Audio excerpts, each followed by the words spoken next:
Hey, Mike, first thing first, thank you so much for taking your time out and joining us on the Growth Mindset podcast. It is a pleasure to have you here. It's great to be here. Thank you for the invitation. We've been talking about this for a long time, so I'm glad we're finally able to make it happen. Indeed, indeed. So let's dive directly into the conversation, something that I'm really interested to talk about, and then we'll dive further into the introductions. So the main agenda of this conversation today, Mike, I want to basically hone on into is the whole narrative of quit your 9 to 5 job and build your own business, right? So I want to have your take on this because you've been in this respective corporate life for over 25 years now, right? So I want to understand from your perspective, what do you think about this whole new narrative that's out there?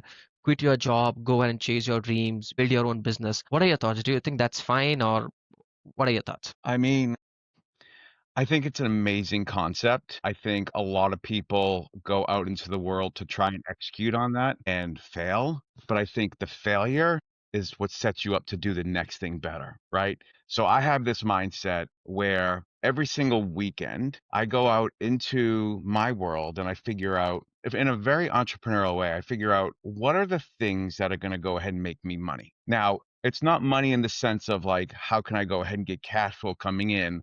I think about all the things that I go and do around my house or with my kids or amongst my hobbies. And I think about how do the things that I do today set me up in the future for something just a little bit better. So, like when I think about that, quit your 9 to 5 and what entrepreneurial spirit really embodies, it's not necessarily someone who's going out there and making a lot of money. It's someone who's able to go ahead and do things outside of the 9 to 5 that are congruent with what they want to be long term. So, a perfect example yesterday, I got a cord of wood that's delivered. So, for our international audience who don't appreciate what a cord of wood is, it's a massive stack of wood that is 8 feet long, 8 feet wide, right? And it's the idea that I live in a climate that has very harsh winters, and the cost of heating one's home gets expensive.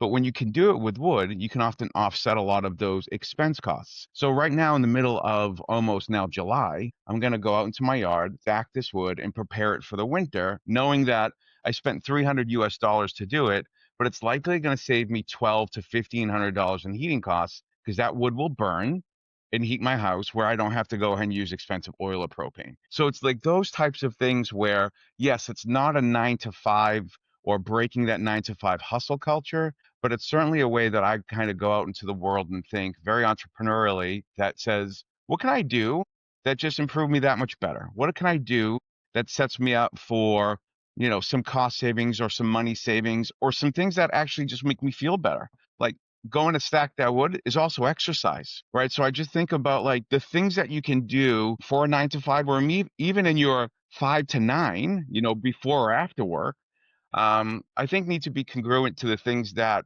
you really value and that are going to bring you some kind of benefit. So I don't believe like you need to go out and quit your 9 to 5 today, but the time that you do have, how does that move you forward? How are Yeah, you making the best use of that time? And that's what interesting. I subscribe to. Interesting. And what about the idea of, I understand what you're saying is okay, after five, what you typically do, right? That probably is congruent with your life, your long-term goals and visions. But what if Hmm. in scenarios, there are two types of people, right? That now either will like what they're doing 9 to 5, or some that might not like what they're doing 9 to 5. And then they carry that not liking energy after 5. So what are your thoughts in there? So who should align where? I mean, I'm a dad, right? I'm a dad of three beautiful kids, and I think the one thing that being a dad has taught me is time moves fast, right? So if you're 24 or 32 or 40 or 49 like me, and you feel like you're stuck, go do something about it. There's no secret age in which you can go unstuck yourself, right? So if you're really feeling like, hey, this 9 to 5 thing's not for me, the things that I constantly talk to people about is like, what are the things that are important to you?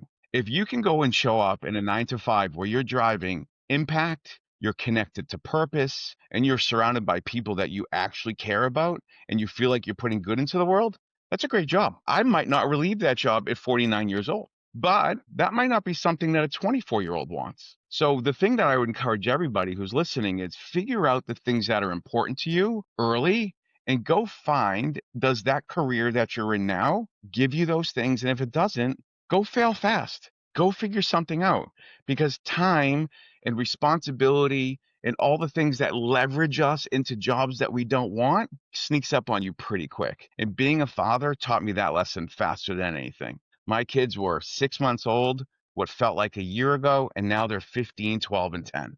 So I would say the same exact thing is when you get caught in that rut, you got to first identify that you're in that rut. And then second, figure out what are the things that are going to get you out of that rut, personally and professionally, and then go do it. And if you fail, that's okay. Like that's where growth happens. That's where learning happens. So go figure out what you want to do that connects you to purpose and impact. And I don't think you can lose. Agreed. And there's something that I think is important what you're talking about, Mike, right? Because I'm also 32, but I have a 9 to 5 job, and at the same time I have this podcast. So obviously I do whatever work I do, I enjoy that, obviously, because I like the people that I'm surrounded with. I like what I'm contributing towards. And at the same time, whenever I have time, once my work is done, after 5 I have my own schedule, and then Saturday Sundays I do podcasts. So I think once when you really identify that something, this is something that actually is rewarding you and your energy is not going down, you're actually enjoying it, then it no longer feels like work. Like a lot of people wonder how I'm able to do a 9 to 5 job versus have a full-fledged podcast on the side, content creation at the side. But I think it's all about what is actually important to you. If you really enjoy something, it no longer feels like work. Like the conversations that we are having right now, for me this is not work. For me this is something like an avenue to interact with people, learn their, like, understand their experiences. What can I understand? First I want to learn and implement and improve my life, and then go ahead and share the same learnings which my audience obviously listens to. And I think that is what has driven me to ensure that I also have a 9 to 5 job and at the same time have the podcast. And I think this beautifully ties back to your second point that said, like, if you really like something and you want to do something about it, like do that. And then also after once you finish that 5, what do you do? How is your life going to be congruent with other areas? So the reason why I specifically asked that question to you, Mike, was for this young audience, right? Because all of these young audience that I know I interact with me are like, Shad, what should we do? Should we leave our job? Because I feel like something is missing out in my life, and everyone out there is achieving, whereas I'm not probably doing. I want to build a business, but maybe I don't have the enough finances, or I don't have the right time right now, the kind of bandwidth that I should be able to do. And I think all that matters is we need to actually figure out what is more important to you. What life circumstances you are in? Because obviously every one of us have different circumstances, financially, physically, emotionally, and then basically Hmm. identifying those awareness and then calling those shots that you are initially referring to, right? Yeah. Yes. And I think above all other things, dear Scott, is we as individuals need to go ahead and define our own definition of success. Yes. And here's the number one advice I would give to every single young person out there. I'm not on social media very intentionally. I do LinkedIn and that's it.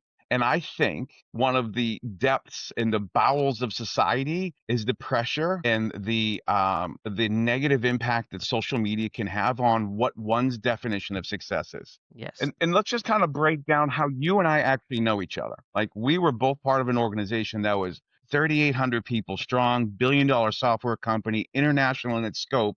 But you and I are on this podcast together for one simple thing: Yes. connection. Yes. You and I connected at a level that says, do you know what?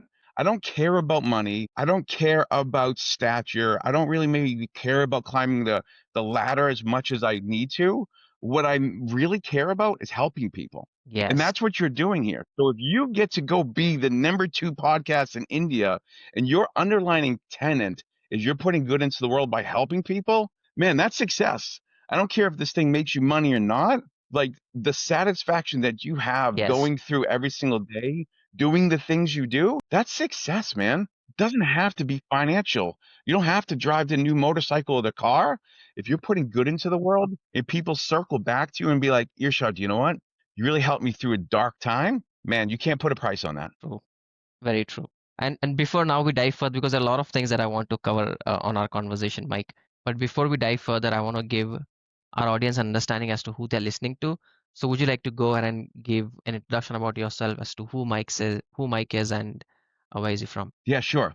So my name's Mike. I live basically on the Massachusetts and New Hampshire border out in the United States. So for those of you who are dialing from an international location, that's really on the East Coast, upper like northeast coast of the United States. And I think the most important thing that I introduce myself as is a dad of three. My highest calling in life was always to be a dad. It's my number one, like, biggest pride and joy. It's my highest calling. And I think it influences all the things that we're going to talk about here today. So, as a 49-year-old man, some of the things that I may say may not be in alignment with some of the younger generation. But from a context perspective, I think it's really important to understand that my highest calling has always been be a dad. I've also had the great pleasure of leading high performance sales teams for the last 25 years in a number of different international software companies, one of which you and I have met at. And that has been the greatest blessing. So I think it's important to understand that while, yes, I was working the 9 to 5, and I continue to do that for the last 25 years, I've also, since about 2006, I've dabbled in, I don't want to call it a side hustle because I think the word hustle has some negative connotation to it, Yes. but I've been very, I would say, actively engaged in figuring out ways to make money through real estate. I love to Nice. build, I love to create, and I've been dabbling in real estate ventures off and on for the last 20 years. Nice.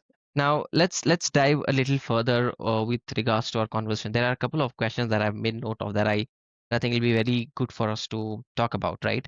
Now, in today's day and age, right, where starting a business, as we were talking about, is often seen as the only path to success. What are some overlooked benefits of actually having a traditional 9 to 5 job? Again, this is why I think it's important that I put the context that I am a dad of three, because here in the United States, Yeah.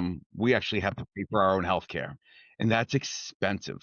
By having a traditional 9 to 5, you tend to get really strong healthcare benefits that help you risk. And just from a cost savings perspective alone, like my son, we were in Sweden last year doing downhill mountain biking. He snapped his left arm basically in half. So we flew home. We had to go and get some of the best like orthopedic surgeons in the country to fix his arm. And the bill of that surgery alone would have been 60,000 US dollars. But Wow. because I had insurance through an employer, it cost me 3,000. So, like, there's some benefits of being able to be inside of a larger corporation that can shield you from those types of risks.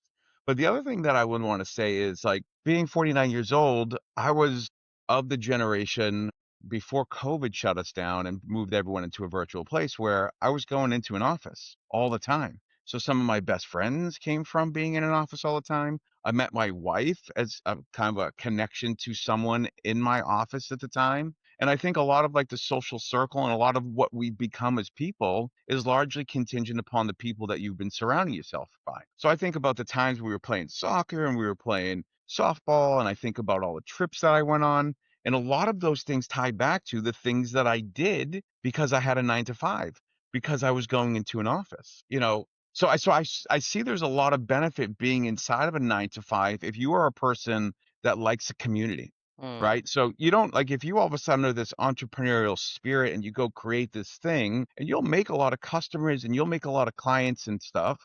But like the people that you go into war with, the people that you go into battle with, the people that you go try and win a sales deal with, like there's a connection there. Like Yes. the idea like you and I would sit down and have a dinner and then we'll go ahead and execute on a flawless demo somewhere, like that brings you and I closer together. And for me, there's value in that. There's intrinsic Mm. value in those types of connections because, again, to go be an entrepreneur and become a success is really based upon, or your success would really be defined on what you deem success. Yeah. For me, if I can walk through this world with people who would say great things about me when I leave that company, would write me a letter of recommendation without me ever asking, like you did to me, Irshad, like there's value to that. That's Yeah. success to me. Like I've had an impact in your life enough where without me having to ask, you felt compelled to help me go find my next job. And for me, like if you want that community, if you want to build your own tribe with like-minded people, a 9 to 5 is a Yeah. great place for that. And I think it also ties back to one of the very important pointers, like you mentioned, right? At what phase of your life are you in right now? Like how old are you? Because probably if you're younger, like in your mid, like early 20s, yeah, you're more prone to be taking risks. You can take more risks because you might not have a lot of expectations on you.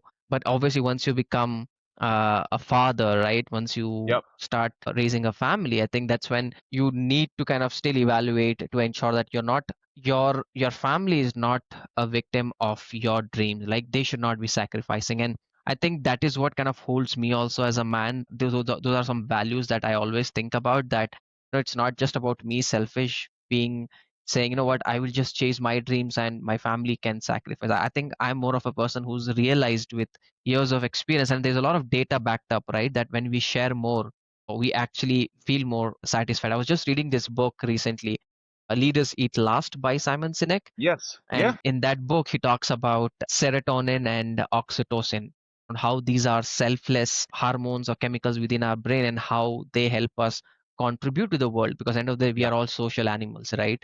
So I think, Correct. yeah, identifying where you are in your specific life right now, and then identifying, do you have those responsibilities or not? And then probably you can evaluate, do you want to have more like a side kind of a project that you want to work on, or you want to leave everything and focus primarily on that entrepreneur journey that you want to take, or have a stable job. Because there's nothing wrong with having a 9 to 5 job, which, because I know a lot of people now are trying to put that down. I think there are important areas where we probably should discuss, which obviously we are going to talk about, is if you do have a 9 to 5 job, you like it, you've been with the company for a long time, let's say, and then for some reason companies priorities change, right? Let's look at what happened to Microsoft, Google. They have like laying off employees in thousands right now, Sure. right? And those individuals might have been with that company, thought about their Right. future. Exactly, right? Then in those scenarios, what are your recommendations, that how can people also ensure that though they love their job, they have a stable 9 to 5 job, but ensure they have a backup if something goes wrong,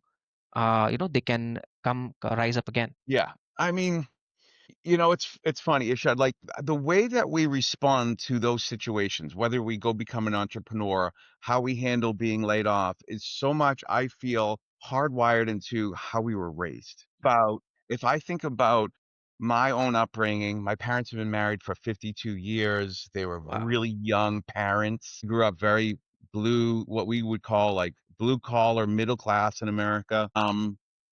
And I would say, I always saw my dad working. I always saw my dad working 2 jobs, right? And I think a lot of this, like, notion of, "I wanna go become an entrepreneur," really has to find you at a certain part of your life before I would Mm, say that you're leveraged, before you're financially committed somewhere, before so many people are relying on you as a sole provider, and you could probably yes. feel the same thing, like, as a dad, and as, someone who grew up that way, like, I always felt hardwired that my responsibility was to contribute, that I had to Yes. go put food on the table and a roof over their head, and however I needed to get there was all that not that important. You were seen as the provider.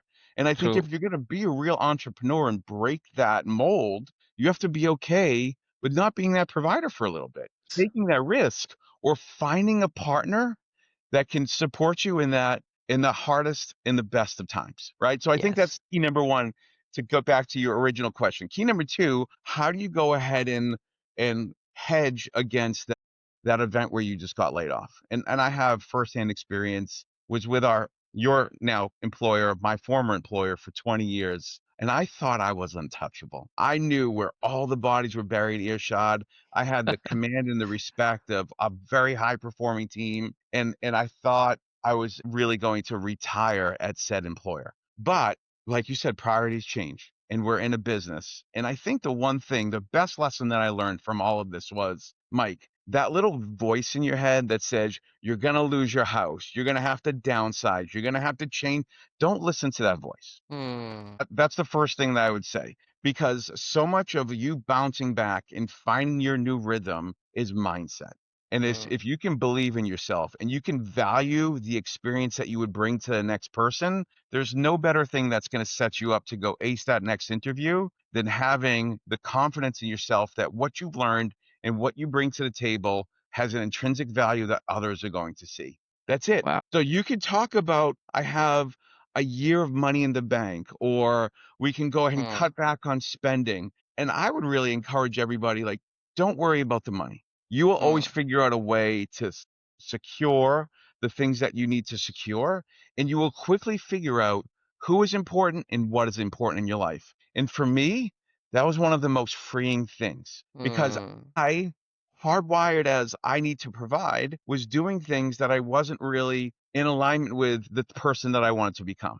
I was working 60 hours. I was leaving the dinner table and going and checking email. And the thing that it took away from was the number one thing that I've Yeah. always wanted to be is a dad. Dad. Yeah. And for me, like, sure, you may get laid off and you may have like this kind of depletion and maybe your income in the short term, but man, the reset that it gives you can't put money on it. Like Irshad, Yeah. I went out and like cleaned up beaches. If someone said, Mike, what are you going to go ahead and do with your life once you retire? My number one answer is always like, I want to go out and clean up the ocean. Mm, So that opportunity allowed me to go do that. And man, I am grateful for the opportunity. Like my former employer set me up really well to go do that. And the perspective and the mindset change that it gave me allowed me to walk into my next employer with so much clarity, with just mm, so much idea of like what is important, who is important, and what do I need to continue to do? And what are the things that I can just let fall away? One of the mm. things that really happened to me was when I left my former employer, I lost all my Outlook contacts. So my phone went from 700 people that I thought I knew to about 60 that I could remember. And True. what that did for me is I was able to then weed out those that actually Mm, cared and those that didn't. And to me, that's freeing. Like I'd yes. much rather have 60 solid connections than 700 that are somewhat superficial or self-pleasing. Yes. So, Yes. man, a lot of people would think about like, man, I got laid off as the worst thing that could ever happen to him. For me, it was the best. And I think it's the mindset and the Yeah. way that you approach it and the opportunity that you look that it is providing you. Yes, I think you've nailed this, Mike, with regards to, I think it's all with the mindset, like the perspective you have regarding what that event, because there are a lot of quotes that people hear, and I always go by these, right? Like there are no failures, you just learn and keep moving forward. And I think with with your specific scenario, your life experience, you just turn that flip around, and you were not bothered about, what things are gonna start coming crumbling down, what am I gonna do? Instead of being reactive, you went back to yourself, started reflecting on things, and it gave you clarity. Now, obviously, it also may, as you said, this goes back to our upbringing initially, right? Because obviously, the way we are raised, the kind of attitudes, mindset we have is oftentimes developed in our childhood through our Yep. parents. So, in your respective regard, were your parents always like supportive of the idea that if things go bad, how was your childhood like when you were growing up? Did they give you that tenacity kind of an attitude that, don't worry, you be tenacious in whatever you're chasing in your life? How was your upbringing like? My situation is pretty easy. I was the first of my entire like generational lineage to ever graduate college. First one. Wow. Okay. And I remember the days where, the high school system was good in the town that I was growing up in, but it wasn't great.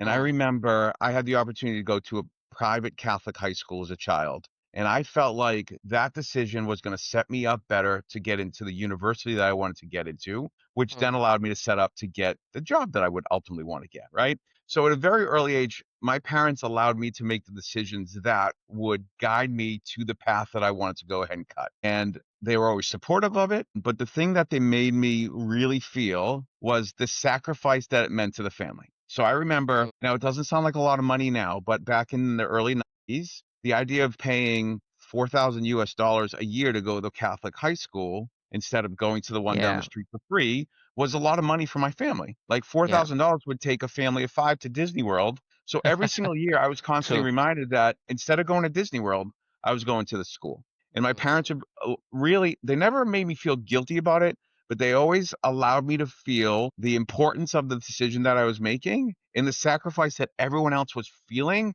as a result of that decision. And I mm, think for that, it then gave me the understanding that I need to take this serious. I can't mail this in. I need to yeah. capitalize on this experience. So for me, it was always one of those things with that, yes, go make your own choices in life, Mike. We will support you in whatever those decisions need to be. And just know that there are consequences in everything that you make a decision or Yes. don't make a decision on.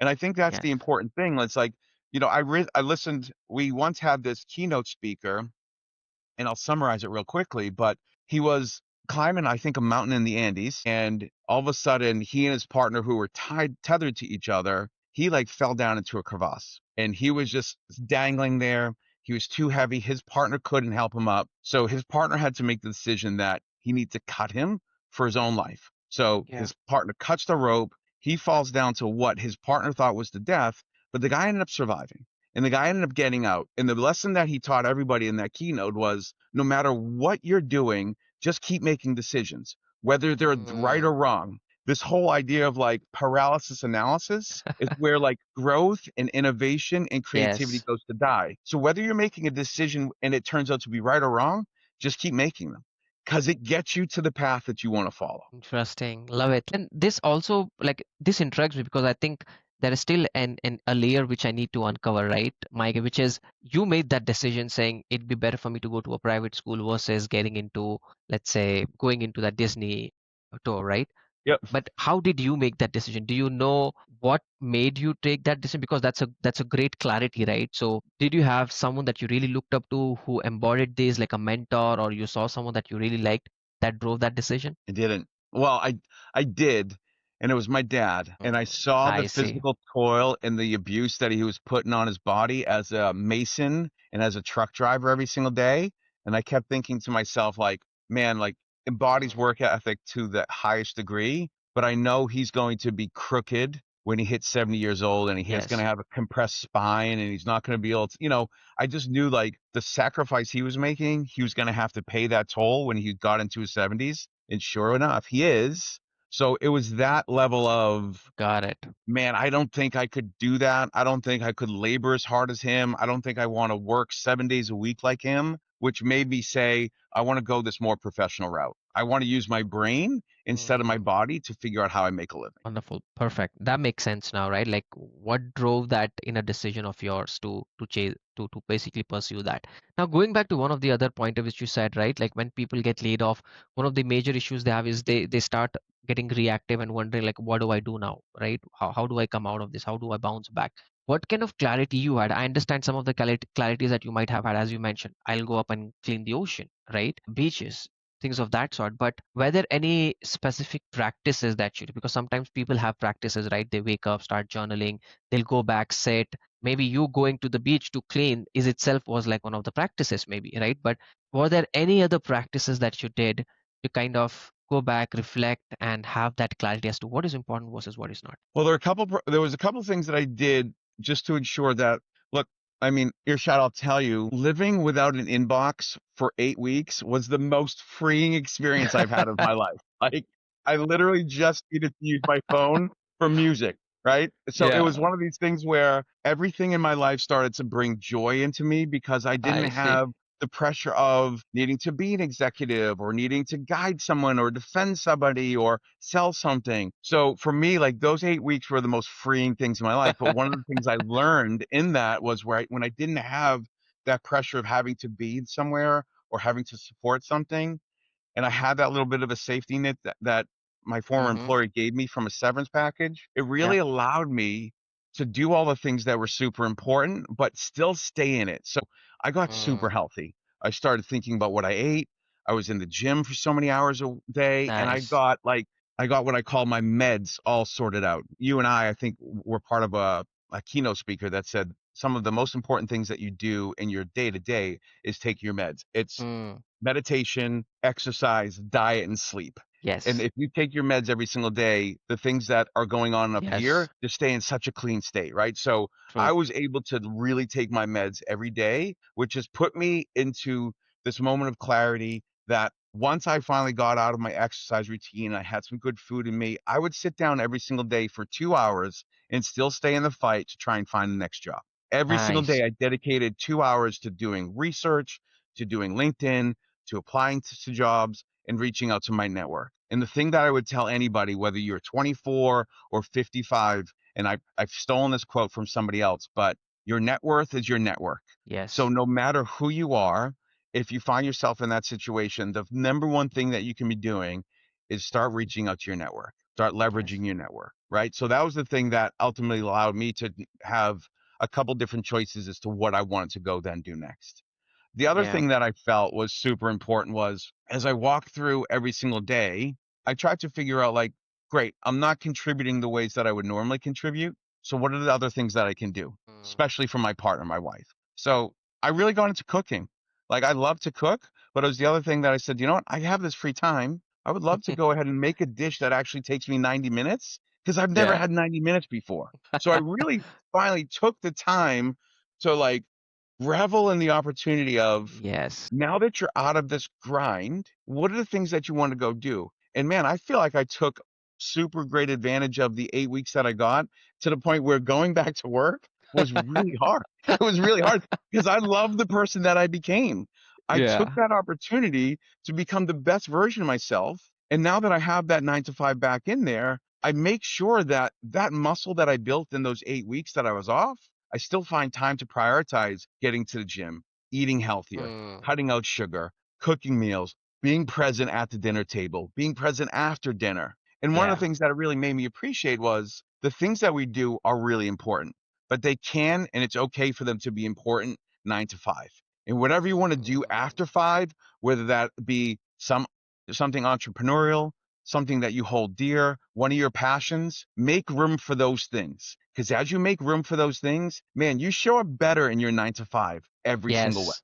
True. True. That's it. I think I cannot agree more on this because I know this adds a lot of value. There's a lot of data research being backed up, right? Like if you work out well, if you sleep well, you wake up with a whole new set of energy because when you work out, it's not only you building your muscles, but also it's your memory, your brain, everything. Like there are new synapses being formed, new neural pathways for you to be able to make new connections and talk more intelligently Yeah. because then you're prioritizing stuff. And I think that that's beautiful what you just mentioned. And I Well, think well, this let me ask you there this is question, Rashad. Where do you get your best ideas? Where are you when you get your best ideas? I think probably when I am alone, all with myself, probably at a cafe, probably when I'm at the gym working Yeah. out, right? Yeah. These are I get some them in the places. shower. Yeah. Yeah, in the Yeah, shower. I exactly. get my best ideas in the shower. Yeah, So, yeah. like, when the shower door is all fogged up, I'm like writing down the things that I'm remembering Wow. because you don't get your best ideas at work.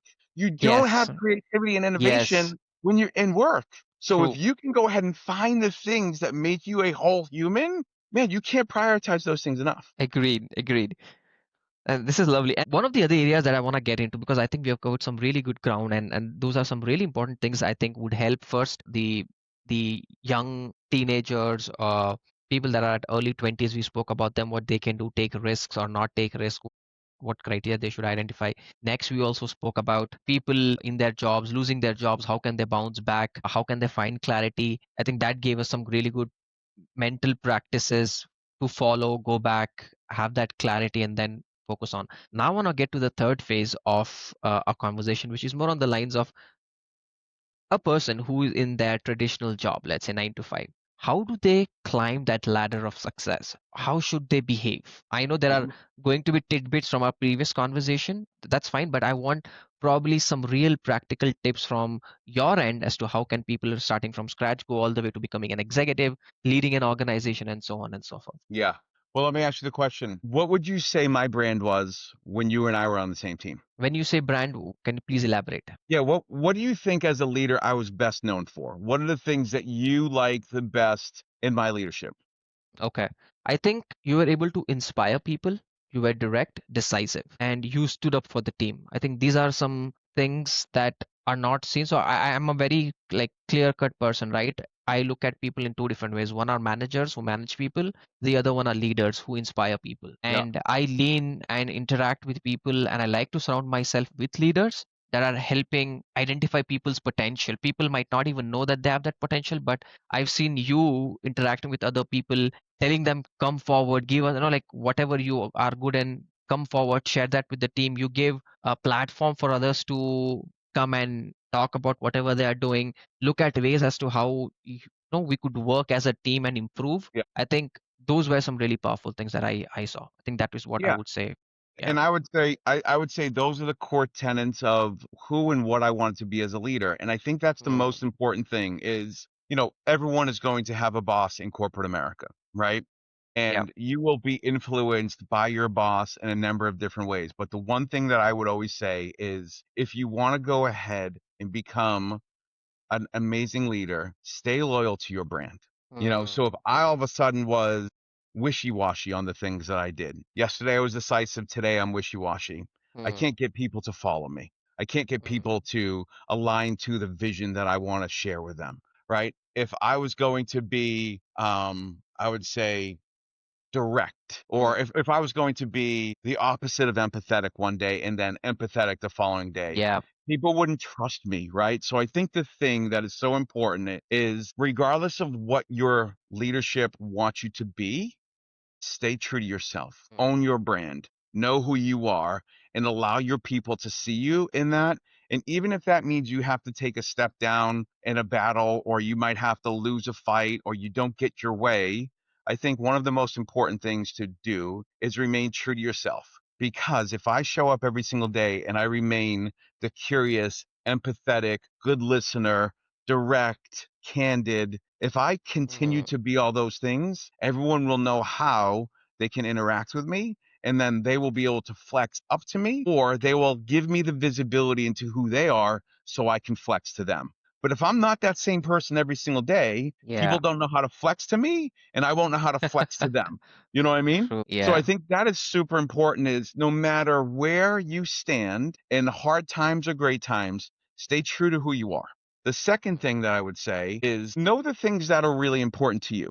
You know, if you all of a sudden are going to be the leader that says, you know what, we hustle and all this stuff can't happen without us, and my team works 60 hours a week, and all those things aren't really congruent to who you are, don't do it. Yeah. Don't do it. You know, so for me, it was always about connection, empathy, curiosity, and really surrounding myself with people that I really cared about. And if those people that I found myself amongst and in my team didn't share those similar values, I would always want to understand what are the things that they honored? What are the Mhm. things that were important to them and try and meet them there. So if that Yes. person was really interested in like, how do I constantly grow? I want to be seen as a trailblazer. I want to be seen as someone who takes on massive projects every 6 months. Or I want to be that person who is steady, who is an industry thought leader, who can be standing and delivering in front of massive audiences all the time. Like by understanding what are the things that your team wants, always Mhm. allowed me to put those people into the best decisions for them to Yeah. shine. So as you think about how you grow as a leader, I always say leadership is not a position of power. It's a position of responsibility. And my responsibility to you isn't to go ahead and get you to do the things I need you to do. Mm, It's to get you to do the things that you want to do. It's to push you into finding new ways to unlock the potential that you want to unlock and the potential that I could see in you. So yeah. my whole approach to the whole idea of leadership was this is never about power. This is never about control. In fact, I tried to find people who were smarter and better than me all the time because one, it made my life easier, but two, I True. learned a ton from them and they made me better. So like leadership is never being the smartest and the best. It's knowing where to find the smartest and best and surround yourself with those people and then give them the pathways and knock down the obstacles for them to become the best versions of themselves. But here's Mhm. the other thing that I think is important. That my number one question that any single time I ever interviewed a person to come into a team, anything that I've ever led, I've always asked them this one question. Show to me and prove to me that you like to help people. And if you can show that to me and prove that to me, you'll have time and space on my team any day. Because it's the people who show up, understanding there's the two greatest gifts in life, to be helped and to be helped. Those are the people that will go Yes. take on anything. Those are the Yes. people that will go ahead and run through a wall for you. Those are the Yes. people that will have bad days and come back and make the next day a better one. And Yes. those are the people you want to be surrounded by because that's what builds high performing teams. True.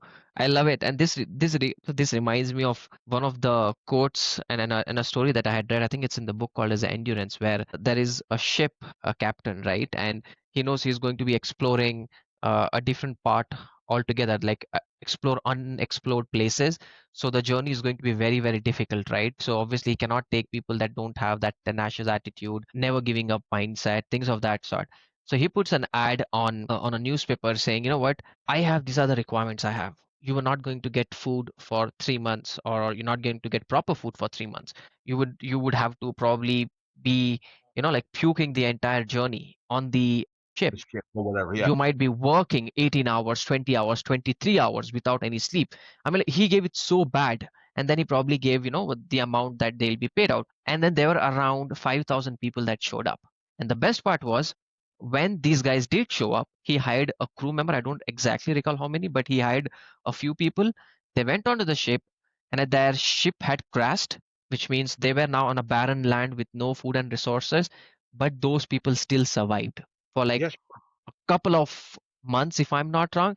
But that shows, like if you know what you want and you lay it out clearly, you will find those people, I right? So agree. to your point, when you said, I asked this question to help or to be helped, I think this goes back to that, right? Like once you know that these are the qualities you're looking out in specific individuals, those individuals will automatically be attracted to you. Yeah. Yeah, and I think when you find the like-minded people, and they don't all have to say the same and do the same and think the Yes. same, but when you find the undercurrent of like-minded people of who like to help and who like to be helped, you create a culture that people want to be in.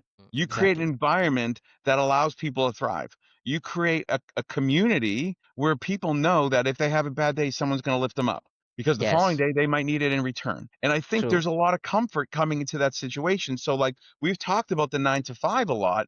Like if you're an entrepreneur, you don't get that. Like you have a bad Yeah. day, it's on you to go ahead and It's figure out on how to you. get out around that bad day. If you have something that like your kid needs to go get a tooth extracted and you need to take them to the dentist tomorrow, Yeah. well, I Yeah. can go ahead and give that meeting to earshot. So I Yeah. think like there's some value in like charting your own course and being an entrepreneur. And I would never tell anyone not to go do that if their impact and their purpose is aligned to it. But man, the 9 to 5 also allows you some flexibility to be the other person you are outside of 9 to 5. I would say this, Irshad, in preparation to this meeting, I was thinking about something, Mm, and I'm a storyteller, you're a storyteller. I think we've been so successful in our careers because one, we like to help people, but two, we can really paint a picture. And I was thinking about this in preparation of like, what are the types of hustles that people are getting after, or what are the types of like mm, entrepreneurial things that people are getting after? And with the whole creation of AI and the whole creation of mm, like an influencer community and so much different like revenue streams coming out of really just the creation of the internet, or like I'm not the creation of the internet, but the revenue streams that the internet creates. I would always encourage anyone who's thinking about doing something entrepreneurial that make sure the things that you go ahead and do that are entrepreneurial still align back to the impact that you want to have on the world and the mm. purpose that you want to go ahead and have on the world. And that's the kind of Agree. the most underpinning things for me as someone who is somewhat of an entrepreneur in real estate. I like to go ahead and get in do real estate because man, I like to build. It creates Mm, this element of creativity for me, and it creates this satisfaction for me that when I go ahead and finish something, I can step back and I can look at it and be like, I did that. That's pretty awesome. mm, Like, good for you, Mike. You didn't know how to do that thing and you went ahead and figured it out. And I think about this like right now in my community, we have this whole concept of we have a fashion show in my town. It's called Rubbish to Runway. And I started to think about like all the aspiring like maybe fashion influences that are out in the world, thinking like, you know what, I want to go create a whole thing where I'm getting free clothes and I want to be a fashion influencer. And if like you're doing it because you think that's fun and you're going to make money and you're going to get free clothes, I would say none of those things are connected to purpose or impact. But if you're going to go ahead and be a fashion influencer because you love thrifting and you love the mm, opportunity to go ahead and give clothing a second shot at what fashion could look like, or you want to go ahead and change the whole paradigm on what fashion looks like around, it doesn't have to be chic or expensive or labeled. It could just be mm, something that's important to how it makes people feel. Or maybe you have this underpinning feeling like there's too much used clothing in landfills, and I want to go ahead and give clothing really a second life. yeah. And I want to go ahead and do something along fashion. Like that second fashion influencer, I feel is the type of person that I will Yes. stand behind all the time. Yeah. But the first fashion influencer, I wouldn't support, I wouldn't follow, I Yeah. wouldn't like, or whatever the thing. So I feel like as you want to go ahead and do something that's going to make an impact that can get aligned back to the other ways that people Mm, feel about what needs to change in the world or what could be yeah. better in the Yeah, yeah, I agree. And I think this is important, right? People tying back whatever work they are doing, whatever job they are doing, tying back to what is their own personal interest, what is their own purpose, like you said. Because I remember I did my engineering in computer science, right? People expected me to sit and build codes, develop software applications, but I realized that's not what I want to do. And I realized that during the course of my engineering, the second year, that, you know what, maybe this is a wrong move that I made. But then I was like, okay, if I've done this, let's see how can I improvise, like what can I actually do, what are things that I'm good at, what are things that I actually want to do. And then I made a list of these are my qualities, these are the jobs that I'm interested in. Now if I'm interested, or if I have to get this job, what do I have to do, right? What qualities or skills do I have to acquire? And I'm glad I did that, because 10 years down the lane now, when I'm working, I am happy. I feel that, what I'm doing actually is helping me improve. And look where it got me from choosing that job, now making a decision on this podcast, running this podcast, and Yeah. getting the opportunity to interact with so many people. I mean, it just has a rolling ball effect. Like it is like building those keystone habits where if you have one good habit, then you start adding more and Yeah. more good habits into your life that just pays you more Yeah. in Yeah. every Well, aspect. and I would also say for, some of the younger audience that tunes into this podcast, appreciate that careers aren't linear. Like you started out in computer science. I went to university for accounting. You and I are both now selling Yeah, software for our 9 to 5, right? yeah, And I think yeah, the cues that we learn along the way, the things that we try along the way, the failures that we have along the way set us up for who we are today. yes, Can't agreed. you can't put value on the lessons that you learn by trying and failing. So whether that Yeah, is in 9 to 5 or in something entrepreneurial, just get out there and try. But make sure yeah. that it is something that aligns to a purpose and an impact that you can stand behind. Money will follow, but if you put purpose and impact ahead of money, Yeah, you will find wealth. You will find yeah, success. agreed. Now there are like two other questions that pop up on my mind, right, Mike, before we wrap the conversation. The number one being, if someone had to build this growth mindset, the idea or this mindset of learning and growing, right? What would your top three ways do you think you could be? Like, how have you worked on yourself? This could probably be your own thing that you've done, or probably if you want to share that you thought know that okay, these are some things that really actually work that I've seen working by working with so many people across the world. What those three things probably people could do to have or develop that mindset. Yeah, I think the number one thing for me right now, because I'm living this right now, is ask questions. Like, be Mm, curious. If you think about you're going to take a job or you're going to go start something, you're not going to know everything. You're not going to be the expert. And I would say allow that curiosity and vulnerability to fuel your growth. Because here's the one thing that I found. I go back to the thing people like to either help or be helped. As you yeah. figure out what you want to be tomorrow, the next day, the day after that, you don't have to be the expert and you should definitely not fake the fact that you're the expert. Take the opportunity to learn at the hand of others. That is Mm, not a sign of weakness. That is a sign of strength, yes. right? So that's Yeah. number one. Don't be afraid to ask stupid questions. They're not stupid. They're things that are actually helping you learn. Number two is fail fast, meaning Mm, very true. if you want to go do something, whether that is in your 9 to 5 or in your 5 to 9, go fail fast. Meaning, don't over rev on anything. Don't think about, I need to get this thing perfect. Get good out into the world. And then the people that are helping you will help you make it perfect. So go fail fast. And then three, and it kind of ties into both one and two, use your network, use your partner, use your Mm, community. Like mm, growth doesn't happen in like a little incubator bubble. Growth happens when you find like-minded people in a community that needs the thing you're growing. So do not be afraid to ask for help. People inherently want to help, right? So I think those are the three things that I would say that really allow you to unlock not only a growth mindset, but also just to figure out like, how can I get more happy in everything that I'm doing? And when you mm, become vulnerable, when you become curious, those are the things that really allow you to learn really, really quickly. yeah. Vulnerability and curiosity are probably the two underrated skills in any leadership world. Be those two things. You will unlock a lot of people that want to help you, and you will unlock a lot of different knowledge nuggets you wouldn't understand or learn if you pretended you knew it all or you pretended you knew how to do it. Yeah. Agreed. Okay, makes sense. And the last question, is there anything else or a final message that you'd like to give to our audience, and how can they reach out to you? Are Here is the one thing that I would tell you. We live in a very polarized world. Very polarized. I don't care if you live in India, in Australia, in the UK, in North America. The world is polarized. There are always going to be people that have a different opinion than your own. And I would say learn from those opinions. Just learn from them. You can go ahead and have a political stance. You can go ahead and have a view on world peace. You can have a view on anything. That is your view. No one's going to take that away from you, but learn from the other side because you may not always know the full story. You may not always know the ambition or the things that drive them or motivate them to think that the way they think, and there could be something that you can learn out of there. And the key to all of this, and this is probably the most underrated skill I think we have as humans, learn to listen.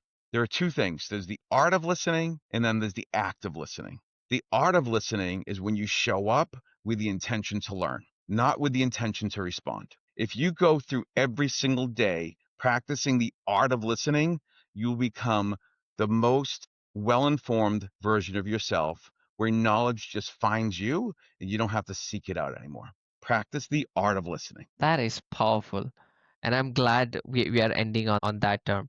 And how can people reach out to people that are liked your message, people that would probably want to connect with you? How can they connect, reach out to you? Yeah, I mean, I'm not on any social media. There's a reason for that. I think it is the bowels of society, but I am on LinkedIn. So perhaps you could just go ahead and share my LinkedIn link. If anyone wants to connect to me there, I would be more than happy to talk to anybody. Again, I'd like to find my tribes people. Simon Sinek said this as well. You probably you probably saw one of his videos where people just go ahead into the world and they seek out their tribes people, like-minded people. Yes, So for yes. me, like, sure, if anything that I said to you resonates, ping me. Let's have a chat. If something I can do, say, or help you find that next job or get your mindset in the right place, what are my two gifts? To help and be helped. Let me do Yes. that for you. Be more than happy to. You can find me on LinkedIn. And then, yeah, I would strongly encourage that. And then Awesome. Earshot, this was super fun, man. Like I had a lot of fun. This was nice. And I like the fact that you were vulnerable. You really shared your experiences because I think that is what connects with people, right? We being honest, people can feel that in our voices. I mean, I don't like I've interacted with so many people on the call, and I know sometimes when someone is just talking for the sake of talking, like and you're not able to connect versus when someone really gets passionate towards talking, you see their micro expressions changing, you see their eyes and everything starts, their voice to change in the tone of the voice, and it resonates with people. this was a blessing. Had such a great time. Yes, yes, my pleasure, Mike. Thank you so All much right, mate. for Be well. joining me. Take Yeah. care. All right, you too. Take care. Bye bye. Bye.